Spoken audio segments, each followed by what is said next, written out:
आमची शाळा जी नावारूपाला आली ही खरी जोईल सरांमुळे। सह्याद्री पर्वताच्या कुशीत वसलेली अशी शाळा होती। धनगरांची घरं होती, 17 घरं होती आणि 32 विद्यार्थी होते। आणि ती शाळा जी होती ती कावन होतं। आम्ही जे गुरांना बांधतो, उन्हाळ्यात बांधतो तसं कावन होतं। आणि त्या ठिकाणं मधून ज्या 2 नद्या होत्या त्या नद्या क्रॉस करून मला जायचं होतं। आणि दिवसा ढवळ्या जनावरं खाली फिरायचे आणि ती पुरं लांब राहायची, डोंगरात संपूर्ण घरं असल्यामुळे हाकेच्या अंतरावर घरं सगळी। आणि एक कुठला तरी विद्यार्थी बघायचा आणि म्हणायचा त्यो बघा मास्तर आला आमचा। काही लोकांकडे एक संघटन कौशल्य असतं, लोकांना आपले विषय समोरच्या माणसाला पटवून देण्याची एक कला असते। तर त्या ठिकाणची शाळा सुद्धा बांधली, ती अशीच बांधली की जायला वाट नव्हती, चेहरे न्यायला वाट नव्हती, जागा नव्हती। तर म्हणे किती मंजूर झाले? फक्त म्हटलं 40,000। मग 40,000 म्हणे होणार नाही मारं, बघूया म्हटलं तुला काय कमी पडेल सांग ना, तुला वाळू म्हटलं काढून देतो नदीतली, वासे हवेत वासे काढून देतो जंगलातले, टेन्शन घेऊ नको, फक्त चिरे तिथं नेणं आणि मुहूर्तमेळ बरोवणं हे म्हटलं तू काम कर। रविवार पूर्ण जंगलात असायचे, वासे तोड तेवढं वरनं खाली आण, ते तास हे सगळं त्या ग्रामस्थांकडून घ्यायचा आणि आलेल्या गेलेल्यांना सुद्धा ते ग्रामस्थ माझे सगळं जेवण घालायचं। बऱ्याच वेळा सर जेव्हा इथे पालकांच्या समोर जेव्हा विषय मांडायचे त्यांची बोलण्याची पद्धत असायची, माझा निशाण, माझी भाग्यश्री, माझा आयुष, म्हणजे माझी ओळी वगैरे असं ते म्हणण्याची त्यांची पद्धत होती। त्यावेळी एक लक्षात येतं की शिक्षकांना किती आपल्या मुलांबद्दल आपुलकी असते आहे। अक्षरशः मी आंघोळी घातली त्या मुलांना, नदी जवळ असल्यामुळे, दोन्ही बाजूला नदी असल्यामुळे आंघोळी घातली। कुठचाही कार्यक्रम असू देत, त्यांनी आपली गाडी, आपला वेळ सगळ्या मुलांसाठी खर्च केलं। माझ्या गाडीचं पेट्रोल खर्च कोण करेल हा कधी त्यांनी विचार केला नाही। मुलं जेवायला बसली तर त्यांना सगळं पुरतंय की नाही, त्यांना मिळतंय की नाही, ह्याच्याकडे त्यांचं कायम लक्ष असायचं। त्या ठिकाणचे धनगर म्हटल्यानंतर म्हैशींचा व्यवहार, हा म्हैशींचा व्यापार, शेळ्यांचा नव्हे। 50-50 लिटर म्हैशीचं दूध 3-3, 4-4 किटल्या घेऊन यायच्या ते बिचारे। तर त्या याच्यामध्ये त्यांना राहायला सुद्धा जागा नव्हती आणि अशा ठिकाणच्या मुलांना MSc करणं किंवा अशा स्वरूपाची घडवणं साध्या गोष्टी नव्हत्या।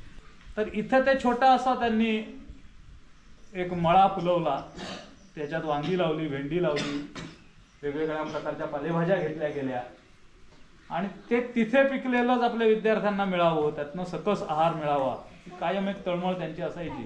तिथं सुद्धा आम्ही जवळ सकाळी 8:30ला आम्ही शाळेत असायचे आणि दांडेकरांच्या उतारा लागलं, गाडीचा फायरिंग ऐकून पूर्ण सगळी माझी धडाधड वर्गात जाऊन बसायची। तिथेही धाक तेवढाच होता, माझे डोळे आणि मान एकच मारायचं पण परत हात लावायचा। सांगण्यात तात्पर्य काय, धाकाशिवाय कुठलंही शिक्षण मिळत नाही, लक्षात घ्या। प्रचंड आजारपण, अंगात 3-3 ताप आहे, रोहिणी आजी बडबडायची, कशा गेलास, आम्ही होतो, शाळा सांभाळली असती, एक दिवस इला नसता असता काय झाला असता, हे सुद्धा आम्ही अनुभवलेलं आहे। वेगवेगळे उपक्रम त्यांनी राबवले, म्हणजेच त्यांनी शिक्षणासोबत मुलांचा सर्वांगीण विकास कसा होईल यावर त्यांनी जास्त जोर टाकलेला आहे। शाळेला मी पहिलं भेट द्यायचो फक्त बाहेरूनच, पण सरांची ओळख झाल्यानंतर मी मुद्दामून आज जाऊन शाळेला भेट द्यायला लागलो। असे शिक्षक प्रत्येक शाळेला लाभो, जेणेकरून विद्यार्थ्यांचा आणि त्याचबरोबर शाळेचाही विकास होईल आणि शाळेचं नाव मोठं होईल।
पारंबीचा तुला ओके चल पटकन अनुभव घेऊन ये रे त्याला सुद्धा घट्ट कर मस्त. नमस्कार मित्रांनो, कलर्स ऑफ कोकणच्या या विशेष भागात मी विनय गाडीवकर आणि छत्री मुकेश गाडी. पकडणारे मुकेश गाडी. मेरा कॅमेरा मी पकडले, छत्री मी पकडले. माझ्या तर दुसरी छत्री. आपले खूप खूप स्वागत करतो. रिमझिम पावसात तुमचं खूप खूप स्वागत. तर आज सगळ्यात विशेष कार्यक्रम आहे. आपली जी दत्त विद्या मंदिर आहे म्हणजे नंदन आणि गौरवची शाळा, तुमचं तर नावावरून कळणार नाही, ह्या बरोबर कळा. तर त्या शाळेत जे जोईल सर होते ते रिटायर्ड झालेले आहेत आणि त्यांचा निरोप समारंभाचा कार्यक्रम तो आज आहे. तर त्यासाठी आम्ही चाललो आहोत. त्यांनी का आणि ज्यांना जोईल सर माहीत नाही त्यांच्यासाठी मी एखादी व्हिडिओची लिंक इथे वर आय बटनमध्ये देणार आहे. त्यांनी आपल्या शाळेसाठी खूप काही केलेलं आहे आणि बरेच चांगले उपक्रम राबवलेले आहेत आणि म्हणून खास त्यांच्या निरोप समारंभासाठी आलो आहे. तर आता कार्यक्रमाला अजून सुरुवात नाही आहे. सुरुवात झालेली नाही आहे, नशीब. 3 वाजले, 3चं टायमिंग होतं पण अजून चालू नाही झालेलं. नाही, पण पालक हजर होत बरेचसे. आता बरेचसे हजर असतील कारण की सगळ्यांचे पावसाची आहे, हां. आवडते सर होते.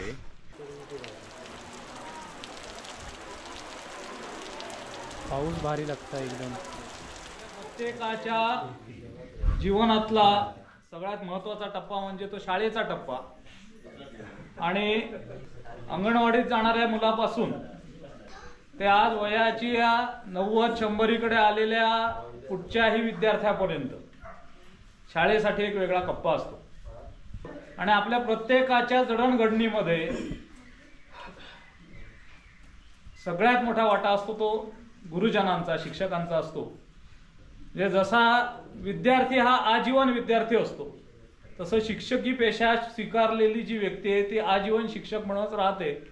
परंतु सरकारी नियमाप्रमाणे त्या व्यक्तीला आपलं सेवानिवृत्तीचं वय झालं की प्रत्यक्ष ज्ञानार्जनाचं काम जे आहे, ज्ञानदानाचं काम जे आहे ते थांबवावं लागतं. आणि आज आपल्या दत्तविद्या मंदिर शाळेचे सेवानिवृत्त मुख्याध्यापक, सगळ्यांचे आवडते शिक्षक, आजच्या या कार्यक्रमाचे सत्कारमूर्ती श्री भालचंद्र गोपाल जोईल सर यांना सन्मानानं व्यासपीठावर इथे घेऊन यायचंय. आणि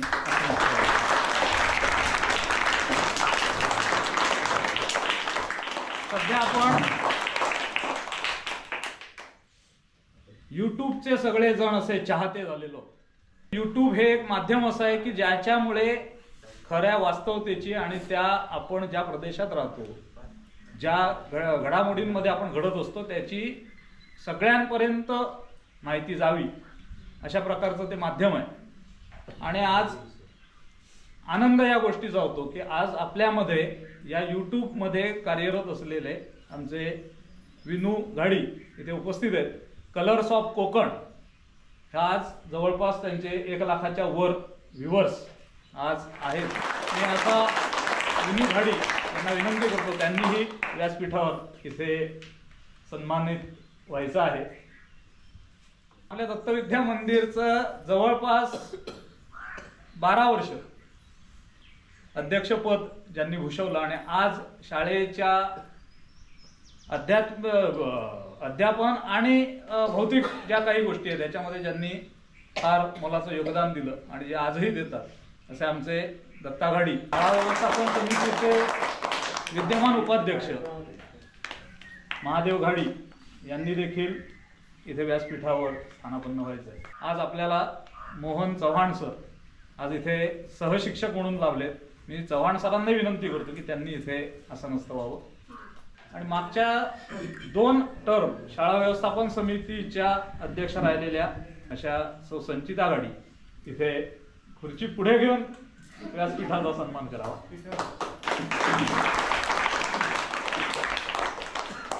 मी सर्व व्यासपीठावरील सन्माननीय व्यक्तींना विनंती करतो की त्यांनी दीप प्रज्वलनानं आजच्या या कार्यक्रमाचं आपण पुढची सुरुवात करणार आहोत.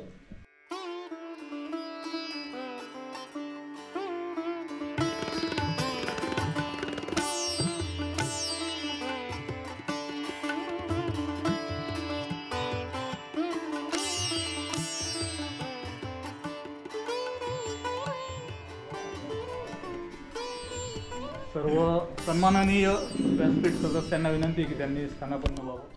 आता इथे आपल्या ग्रामपंचायतीच्या सदस्या सौ पूनम गाडी यांचं इथे आगमन झालेलं आहे. तर इथे मुख्याध्यापक म्हणून येणार आहेत. त्यावेळेला थोडीफार कल्पना होती सरांच्या काम करण्याच्या पद्धतीची. दत्ता गाडी अध्यक्ष होते, मी उपाध्यक्ष होतो.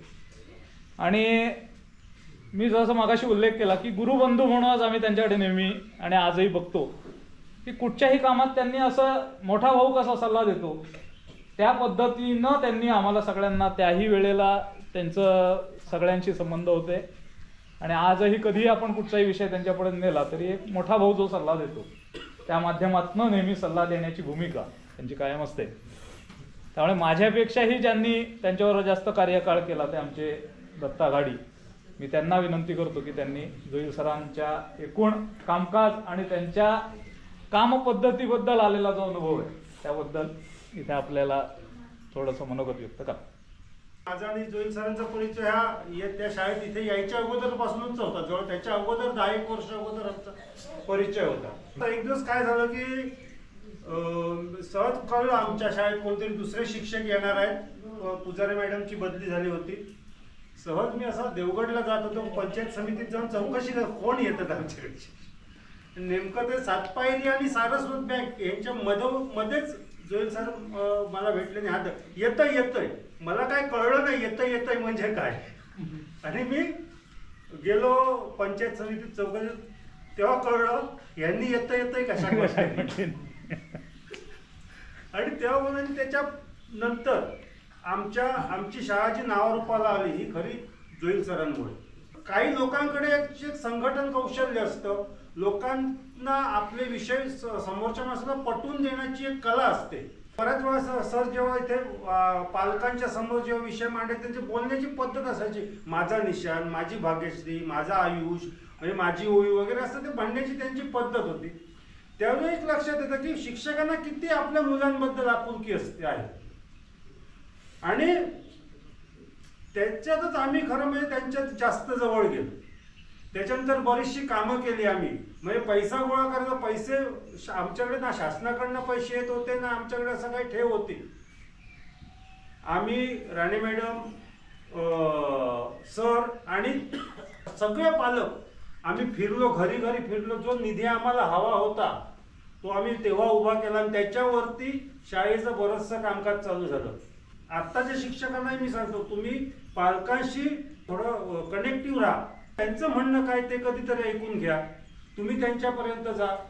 नाहीतर काय होतं की बऱ्याच वेळा असं होतं की माझी शाळा, माझे विद्यार्थी ह्याच्या पलीकडे शिक्षकांचा आणि पालकांचा काय संबंधच नसतो. तर असं होऊ नये. ज्या पद्धतीने जोईल सरांनी प्रत्येक म्हणजे एक कुठलं असं घर नाही आपल्या हे चारवाडीतलं की जोईल सरांना ओळखतच नाही कोण, किंवा हा काय कसं मास्तर बिस्तर असं काय करू.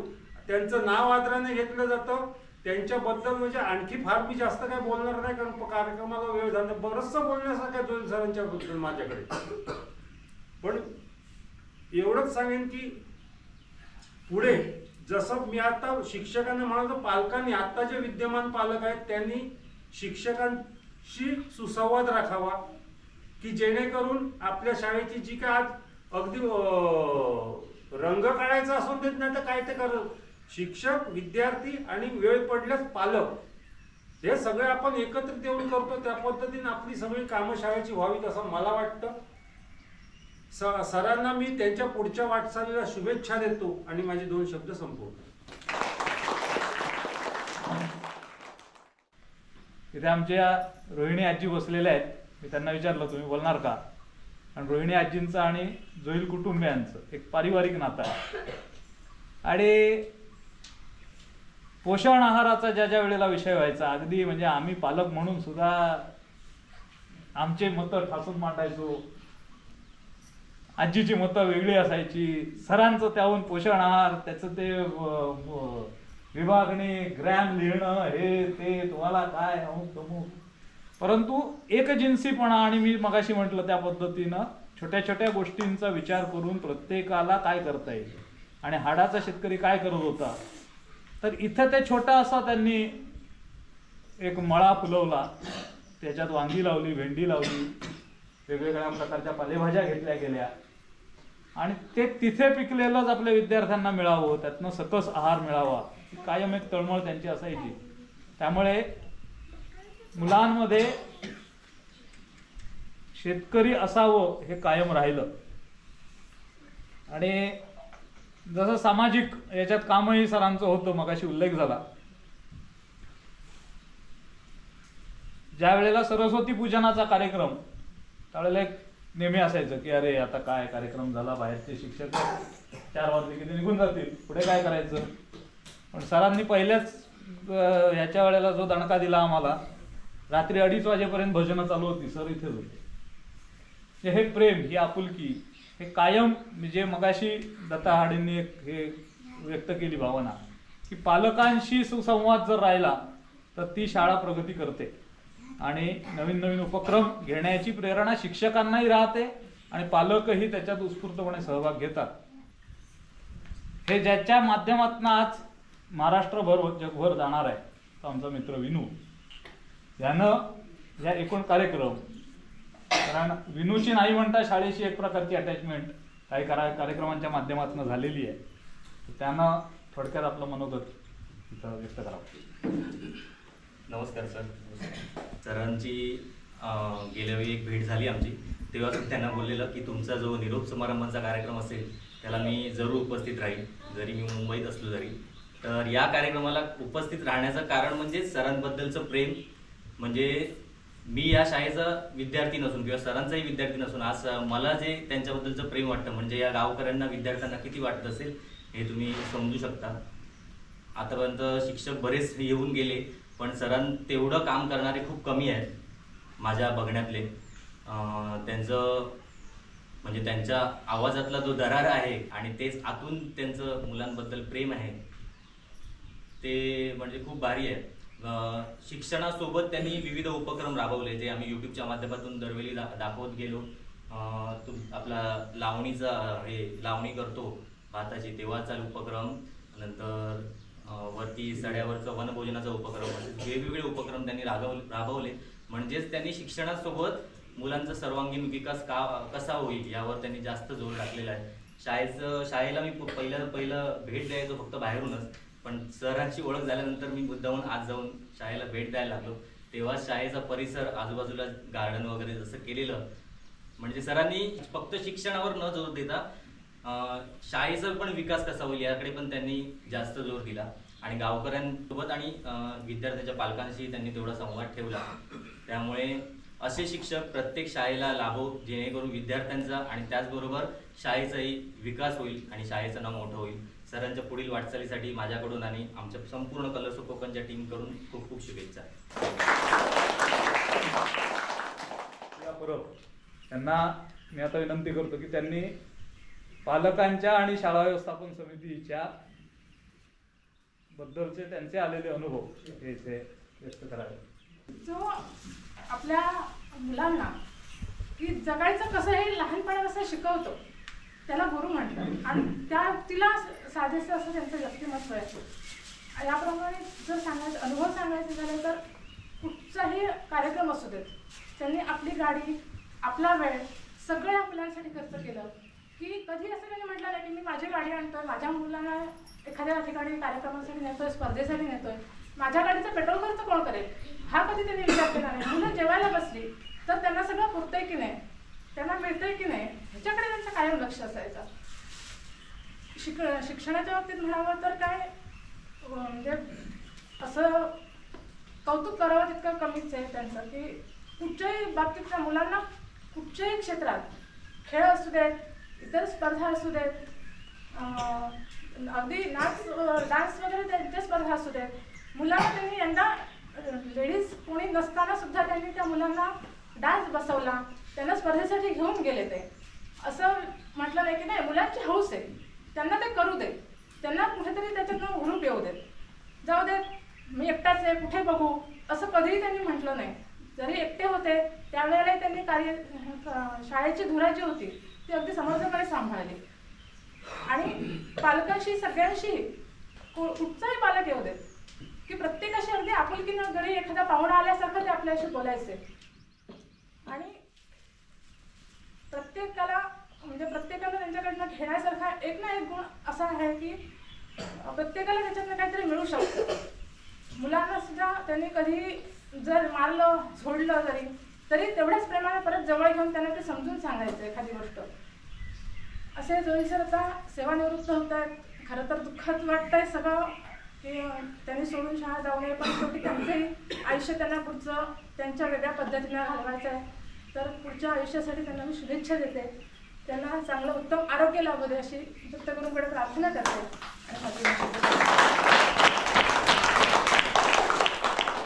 त्यांनी खऱ्या अर्थाने सरांचे पाठीवरती एक फटका खाऊन इंग्रजी शब्द पाठ करण्याची यासाठी, गणितात सूत्र पाठ करण्यासाठी फटके खाल्ले, खेळात पुढे जाण्यासाठी फटके खाल्ले. रिया इथे आलेली आहे. तिनं आपले 2 शब्द, तिला जसं बोलता येईल तसं, सरांनी तिच्यातले असलेले खेळाडूचे गुण ते त्यावेळेला हेरले आणि तेव्हापासून नाही येऊन उभं तरी राहायचं इथे. मी प्रत्येकाचं नाव घेणार, 1 मिनिट यायचं, ये नाही तर सर थापट लावतील पुन्हा. जोडी सरांनी आम्हाला चांगलं शिकवलं. म्हणजे ते आम्हाला सगळ्यांना कसं शिकायचं, कसं वागायचं, मेन म्हणजे कसं काय करायचं, कधी करायचं हे समजावून सांगितलं. त्यांनी विद्यार्थ्यांमध्ये कधीच भेदभाव मानला नाही. त्यांनी आम्हाला खेळात म्हणजे सहभाग घ्यायचा, कधीच मागे नाही राहायचं हे सांगितलं.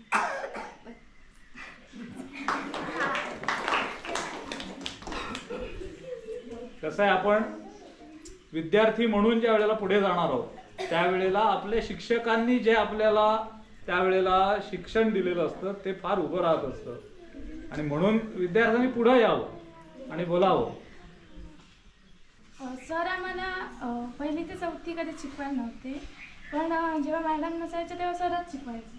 आणि तेव्हा वेगवेगळे खेळ असतील, व्यायाम किंवा पाहुणे आले किंवा काय कोण मोठे मंडळी आले, दुसऱ्या शाळेतून आले तर कसं वागायचं त्यांच्यासमोर, कसं आपुलकीन कसं बोलायचं किंवा मोठ्यांची आदरान कसं बोलायचं, त्यांना आदर कसं द्यायचा हे सगळं शिकवलं. सोबत आम्ही मारसुद्धा खाल्ला, पण तो चांगल्यासाठी होता. खेळसुद्धा खूप शिकवले. आणि सरांना पुढच्या वर्षाची खूप शुभेच्छा आणि त्यांचा असाच उत्साह आणि द्विगुणित होऊ दे अशी मी दत्तगुरूकडे प्रार्थना करते. तयारी कोणी केली आहे बोलायची? या नंदनसाठी एकदा टाळ्या होऊन जाऊन दे.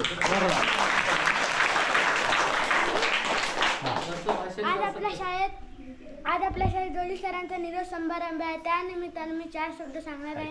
ते तुम्ही शांतचित्ताने ऐकून घ्यावे अशी माझी नम्र विनंती. आम्ही जेव्हा पहिलीत आलो तेव्हा आम्ही जोडी सरांनी आम्हाला खूप चांगल्या गोष्टी शिकवल्या. त्यावेळी आम्हाला खूप मारले पण आणि चांगले संस्कार पण केले. आणि ते आम्हाला खूप सारे विषय शिकवायचे, असे चित्रकला, गणित, मराठी, इंग्रजी असे खूप सारे विषय शिकवले. पण ते कधी मोठे साहेब आले तर तेव्हा ते बोलायचे तुम्ही शांत राहा, त्यांच्यासमोर जास्ती मस्ती करू नका. हे ते आम्हाला त्यांनी शिकवले. मेमध्ये ते रिटायर झाले आणि अशा पुढे कधी आमच्या शाळेत यावे अशी मी विनंती करत आहे.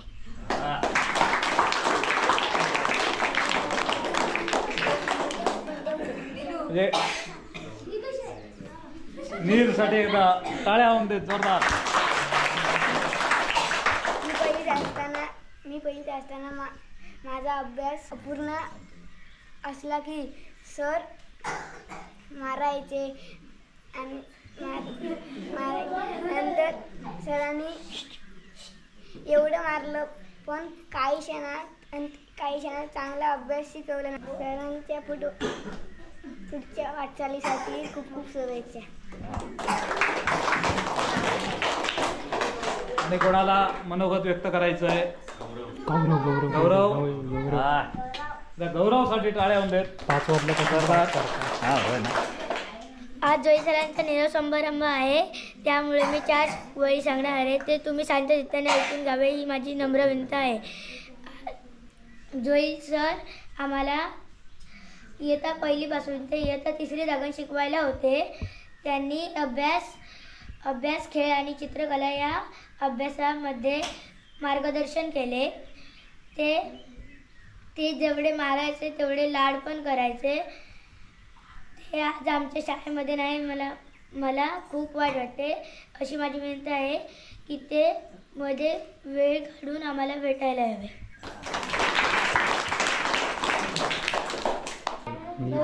नील ये.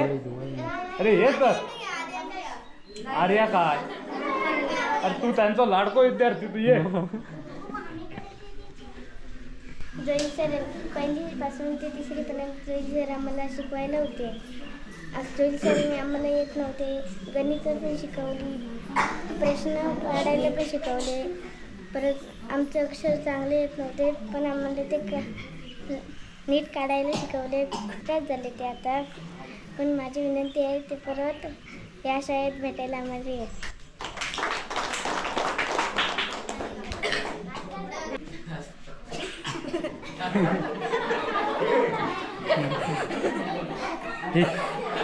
हापड वस्तू पटसून. नमस्कार. आज आमच्या शाळेत आमचे होऊन गेलेले शिक्षक जोईल सर यांचा आज निरोप समारंभ आहे. त्यांच्याविषयी मी तुम्हाला 4 शब्द सांगणार आहे. ही गोष्ट माझ्या 1ली पासूनची. जेव्हा मी 1लीत आलो तेव्हा मी 2च दिवस शाळेत शिकलो. त्याच्यानंतर लॉकडाऊन झालं. तेव्हापासून 3री पर्यंत मला राणे मॅडम शिकवायला होते. जेव्हा मी 4थीत गेलो तेव्हा आम्हाला जोईल सर शिकवायचे. ते आमचे वर्ग शिक्षक होते. त्यांनी मला मॉनिटर केलं. जेव्हा मी मॉनिटर केले तेव्हा मी दररोज त्यांचं काम ऐकायचो. ते मला जेवढे मारायचे त्याच्या दुप्पट माझे लाड पण करायचे. आम्हाला वाटतं की आता मी गेलेल्या शाळेत जे सर शिकवायला आले तर आम्हाला बरं वाटलं.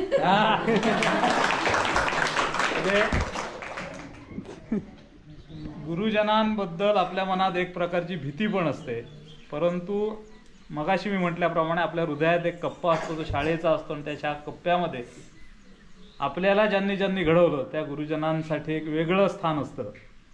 आत्ता इथे विद्यार्थ्यांनी आपलं मनोगत व्यक्त केलं.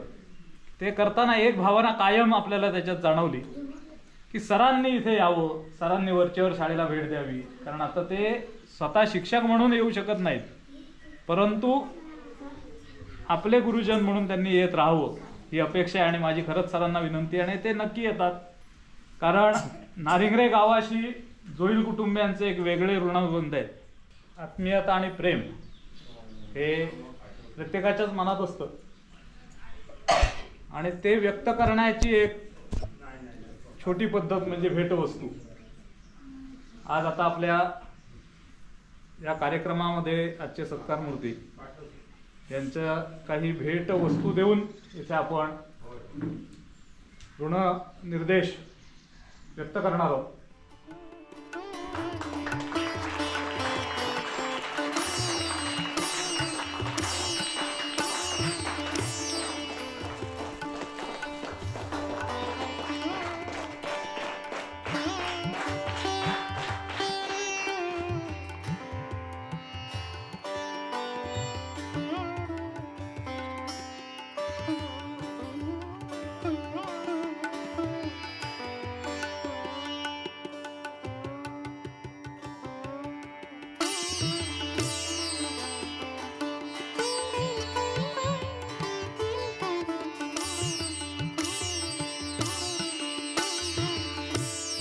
आपल्या सगळ्या पालकांच्या आणि ग्रामस्थांच्या वतीनं इथे सरांना मायेची शाल आणि श्रीफळ आपण देणार आहोत.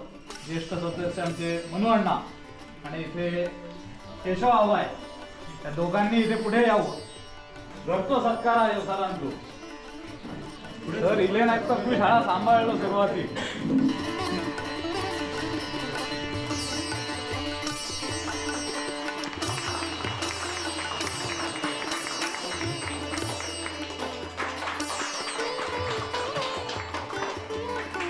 सरांना आपण आमंत्रण दिलं होतं ते उभं येता दोघांनी उपस्थित राहावं असं होतं. परंतु जोईल मॅडमची जरा सकाळी अचानक तब्येत थोडी बिघडली, त्यामुळे काही तपासण्यांना त्यांना जावं लागलं. जोईल मॅडम काही येऊ शकल्या नाही. परंतु आपल्या प्रशालेच्या आणि शाळा व्यवस्थापन समितीच्या माध्यमातून आपण त्यांचाही इथे यथोचित असा सत्कार.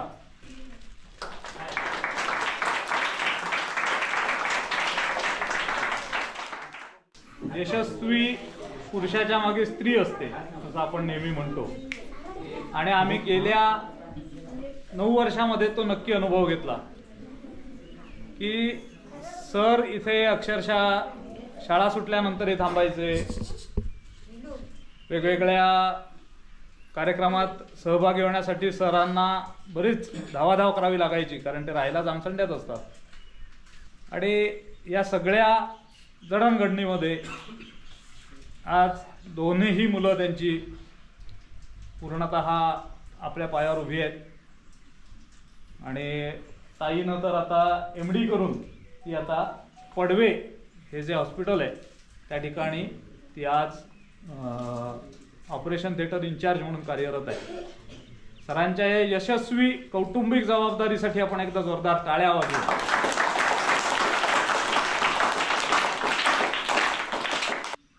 ठराविक स्टेशन आलं की आपल्याला उतरावं लागतं. गाडीत बसल्यानंतर ठराविक स्टेशन आलं की आपल्याला उतरावं लागतं, पुढे जायचं असं नसतं. सरकारी नोकरीमध्ये शासनाने 58 वर्षाचं जे वय ठरवून दिलेलं आहे, 58व्या वर्षी निवृत्त व्हायचं, त्या कार्यातून निवृत्त व्हायचं असा तो नियम आहे.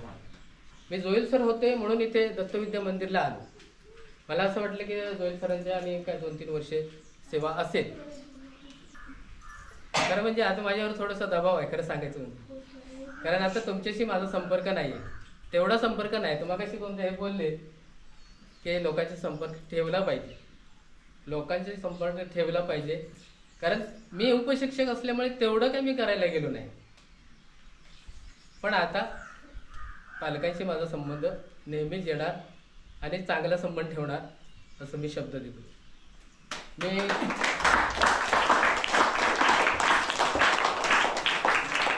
सेवानिवृत्ती म्हणजे त्या शब्दातच एक असा अर्थ दडलेला आहे. आणि सहज कुठे ना कुठे वाचन चालू असतं. त्याच्यात ज्ञानेश्वरीवरचा एक लेख वाचनात आला आणि सेवानिवृत्ती हा शब्द जो आहे तो ज्ञानेश्वरीतनं आलेला आहे. की सेवानिवृत्ती म्हणजे काय आहे, तर प्रत्येकाच्या आयुमानाप्रमाणे प्रत्येकाला जे जे आयुष्य दिलेलं आहे त्या आयुष्यामधल्या घडामोडींमधला एक भाग हा कुठेतरी थांबण्याचा आहे आणि नव्यानं सुरुवात करण्याचा आहे. आपल्या आयुष्यातला जो घडलेला 60 वर्षाचा कालावधी आहे तो कालावधी, त्यातले सुखदुःखाचे क्षण हे पुढे वेचित आपला अनुभव पुढच्या पिढीला देणं म्हणजे त्या निवृत्तीचा पुढची आवृत्ती आहे ती, असा उल्लेख आहे तो. की ती सेवानिवृत्ती एका भागात थांबण्याची आहे आणि दुसऱ्या भागाची आवृत्ती सुरू करण्याची आहे. आणि सरांचा आतापर्यंतचा आपला जो सहवास आहे तो जर अनुभवला तर सरांमधले असलेली एक चिकाटी, कायम उत्साह. आपण कधीही सरांना असं कधीतरी डोकं धरून बसले, प्रचंड आजारपण, अंगात 3-3 ताप आहे, रोहिणी आजी बडबडायची, कशा गेलास, आम्ही होतो, शाळा सांभाळली असती, एक दिवस इला नसता असतं काय झाला असता, हे सुद्धा आम्ही अनुभवलेलं आहे. आणि इतकं आपुलकीनं त्यांचं जे असलेलं स्वभाव आहे तो असाच कायम राहावा. सरांचं हे उत्साही आयुष्य हे असंच आरोग्यपूर्ण राहावं आणि कायम या आपल्या परिवाराशी त्यांचा संपर्क राहावा. ज्या आपल्या वेगवेगळ्या धार्मिक उत्सव होतात त्याच्यात सरांचा सहभाग असतो तो असाच कायम राहावा. जरी आज सेवा निवृत्ती झालेली असली तरी परिवाराची आवृत्ती थांबलेली नाही, ती चालूच राहणार. आणि त्यामुळे मी सरांना पुन्हा एकदा दीर्घायुषी त्यांचं पुढचं आयुष्य जावं. आतापर्यंत जे काही 40 वर्षाची त्यांची सेवा झाली ती पूर्णतः मुलांचं शिक्षण आणि शाळा आता बराचसा वेळ त्यांनी मॅडमसाठी द्यावा आणि स्वतःसाठी द्यावा, पुढचं आयुष्य हे आनंदी आणि उत्साही असं व्यतीत करावं यासाठी शुभेच्छा देतो आणि जोईल सरांना इथे त्यांचं मनोगत व्यक्त करावं अशी मी विनंती करतो.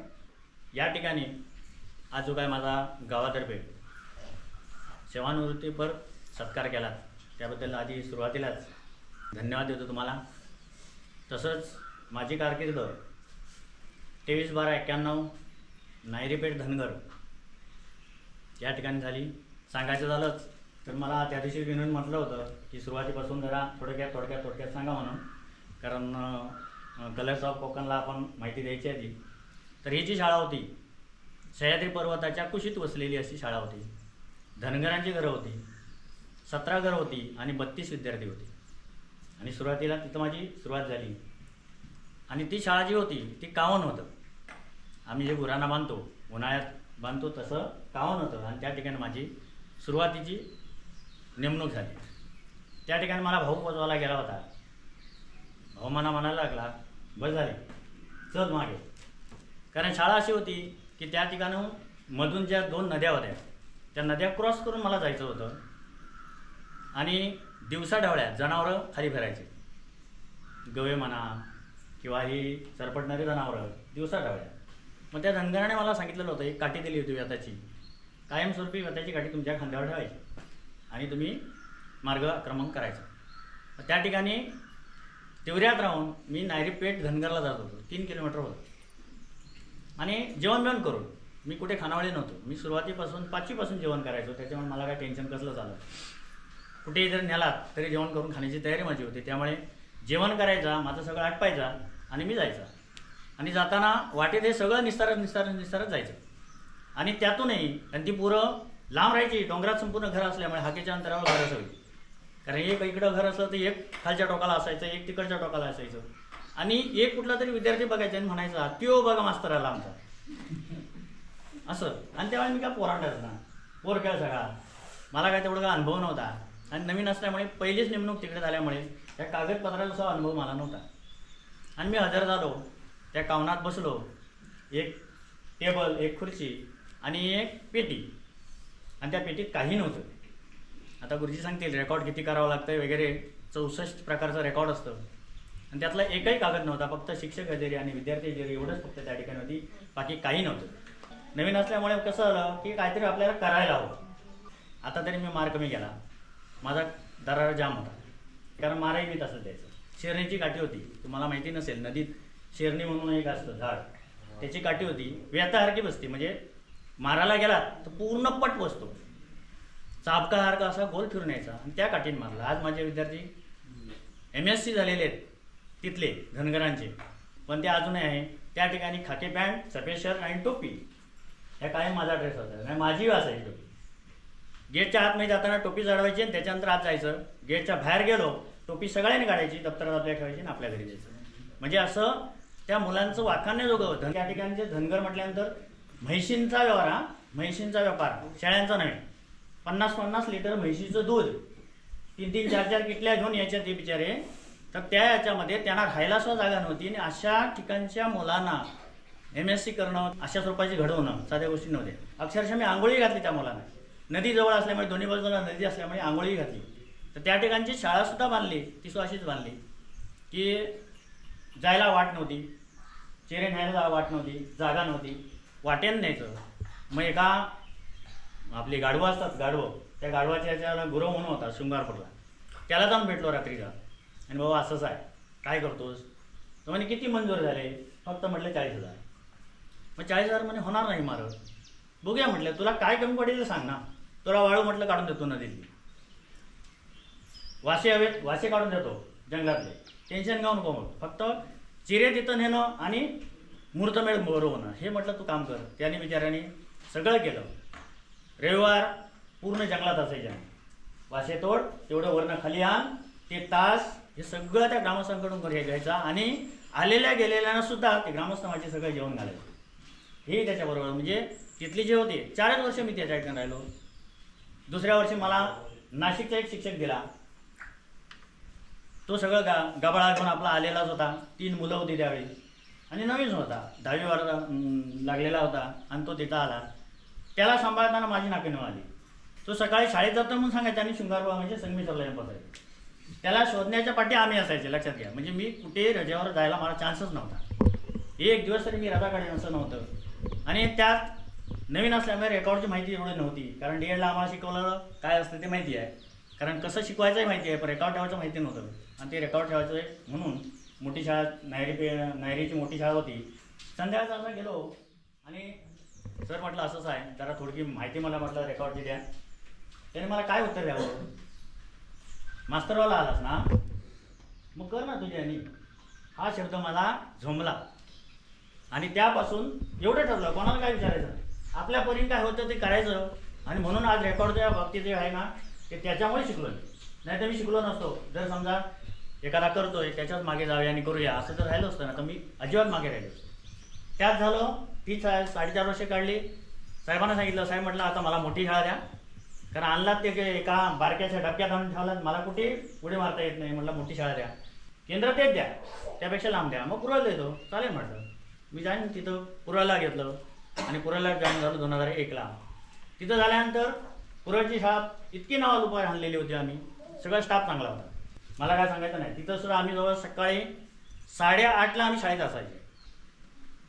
आणि दांडेकरांच्या उतारा लागलं, गाडीचा आवाज फायरिंग ऐकून पोरं सगळी माझी धडाधड वर्गात जाऊन बसायची. तिथेही धाक तेवढाच होता, माझे डोळे आणि मान एकच मारायचं पण परत हात लावायचा. पण आता ते भरपूर कमी गेलं. मी ते सांगण्यात तात्पर्य काय, मारून सुद्धा आज पोरं इतकी झाली आहेत की धाकाशिवाय कुठलंही शिक्षण मिळत नाही, लक्षात घ्या. नंतर दत्तगुरूंच्या या कृपेमुळे मी तुमच्या दत्त मंदिर विद्या मंदिरच्या याच्यामध्ये आलो. पण खरोखर माझं भाग्य आहे या दत्त मंदिरमध्ये आलो. पण तुमच्यासारखी प्रेमळ आणि मार्गदर्शक असे सगळे मला मिळाला, त्याबद्दल तुम्हाला आधी धन्यवाद देईन. या ठिकाणी 9 वर्ष हे जे काम केलं, खेळमेळ्याच्या वातावरण केलं, तुम्हाला बोललो असेल, रागवलं असेल, काही वेळा पालकांना सुद्धा मी प्रत्युत्तर केलं आहे, उलट बोललोय, तर त्याबद्दल दिलगिरी व्यक्त करतोय. ज्याला कोणाला बोललो असेल त्याने वाईट वाटून घेऊ नका, कारण हे चांगल्यासाठी होतं, मुलांसाठी होतं आणि माझ्या विद्यार्थ्यांसाठी होतं, लक्षात घ्या. माझ्या मुलांसाठी होतं, तुमच्या नाही. कारण जरी तुमची मुलं असतील तर संध्याकाळी 5:30 नंतर तुमची, पण सकाळी 10 ते 5 ही माझी मुलं होती, म्हणून मी माझ्या मुलांसाठी मी त्या ठिकाणी हे केलेलं होतं, लक्षात घ्या. जर कोणाला एखाद्याचं हे दुखवलं गेलं असेल तर त्याबद्दल मला माफ करा. त्यानंतर ज्या ज्या गोष्टी आजपर्यंत मी केल्या त्या गोष्टीसुद्धा माझे जे दोन्ही सहकारी आहेत त्यांनीसुद्धा त्याच्यावर जास्त हस्तक्षेप करावा, जास्तीत जास्त उपक्रम जे आहेत ते उपक्रम राबवावे. कधीही मला तुम्ही बोलवा, मी यायला कधीही तयार तुमच्या उपक्रमात, लक्षात घ्या. पण त्या उपक्रम मात्र पाडू नका, कारण ते उपक्रम ज्यावेळी आपण राबवतो त्यावेळी कुठेतरी आपले पालक आणखी जवळ येतात, लक्षात घ्या. कुठलाही उपक्रम हे एकट्याचा नसतो, तर पालकांच्या सहकार्याने आपण ते सगळं करतोय, लक्षात घ्या. तर पालकांची तुमची जशी मला साथ दिला तशी माझ्या दोन्ही सहकार्यांना साथ द्याल अशी अपेक्षा व्यक्त करतोय. त्याच्यानंतर विनूभाऊ आणि कलरसाव कोकणची एक टीम जी आहे त्यांनी माझा जो सत्कार केला त्याबद्दल तुमचा मी ऋणी होईल, कारण बऱ्याच गोष्टी ह्या ठिकठिकाणी ह्यांच्या माध्यमातून जाऊन पोहोचलोय मी, लक्षात घ्या. पूर्ण भारतभर म्हटला तरी चालेल, कारण माझे जे ज्या ठिकाणी पाहुणे आहेत, म्हणजे दुबईपासून जी पाहुणे आहेत ती सगळी सांगतायत की काका तुम्ही म्हणे कुठेतरी मला दिसलात, कलरसाव कोकणला तुम्ही कधी बोलताना, मग एवढे जवळ तुमचे काय संबंध आहेत. म्हटलं माझे ते मित्रच आहेत. बऱ्याच ठिकाणी मी त्यांना सांगतोय की माझे मित्र आहेत ते, असे कार्यक्रम म्हटलं कधीही चुकवत नाही. तर त्यांनाही मी धन्यवाद देईन. तुमच्या उत्तरोत्तर जे आहे हे तुमचं कलरसाव कोकणचं जे चॅनल आहे ते उत्तरोत्तर आणखी त्याच्यात प्रगती करा. कुठलाही उपक्रम राबवलात तर मला नक्कीच बोलवा, मी नक्की येईन. तर त्याबद्दल त्यांचे धन्यवाद. त्याच्यानंतर मला या ठिकाणी बोलवलात त्यामुळे शाळा व्यवस्थापन समिती आजी माझी जे आहेत त्या सगळ्यांचे मी धन्यवाद व्यक्त करतोय आणि तुम्हाला पालकांचे सगळ्यांचे धन्यवाद व्यक्त करतोय. माझ्या सर्व मुलांना मी एवढंच सांगेन की पुढे भावी आयुष्य जे आहे ते चांगला करा. कुठे काय शंका असेल, पालकांची असू दे, विद्यार्थ्यांची असू दे, शालेय जीवनातील असू दे किंवा प्रशासकीय कामातील असू दे, तर बिनधास्त मला तुम्ही कोणी जरी फोन केला तर चालेल. मी तुमच्यासाठी सदैव ज्या ठिकाणी तुम्हाला तत्पर असेल, कधीही कुठेही बोलवा. तर या ठिकाणी मला बोलवलात, माझा सेवनावृत्तीचा कार्यक्रम केला, त्याबद्दल सर्वांचे धन्यवाद मानतोय आणि या ठिकाणी थांबतोय. जय हिंद.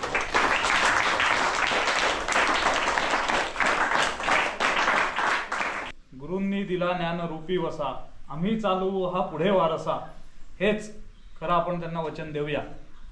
आमचा सिद्धू 2 वर्षापूर्वी ती जी बॅच होती त्यांनी त्यावेळेला सरांना सांगितलं होतं की आम्ही शाळेत पंखे देतो.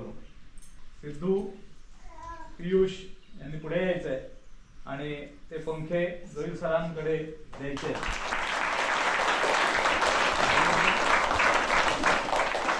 त्यानंतर पसायदान होणार आहे, कारण पसायदानातलं जेवढं काही सार ज्ञानेश्वरांनी सांगितलंय ते आपल्या सगळ्यांना त्याचा कृपाशीर्वाद राहावा हीच त्यामध्ये प्रार्थना त्यांनी केलेली आहे. आता विश्वात्मके देवे ये वाग्यज्ञे दोषावे दोषो निमृत्यावे पसायदाने जे घरांची व्यंकटी सांडो दया सत्यवीर गती वाढो भूता परस्परे जडो मैत्र जीवा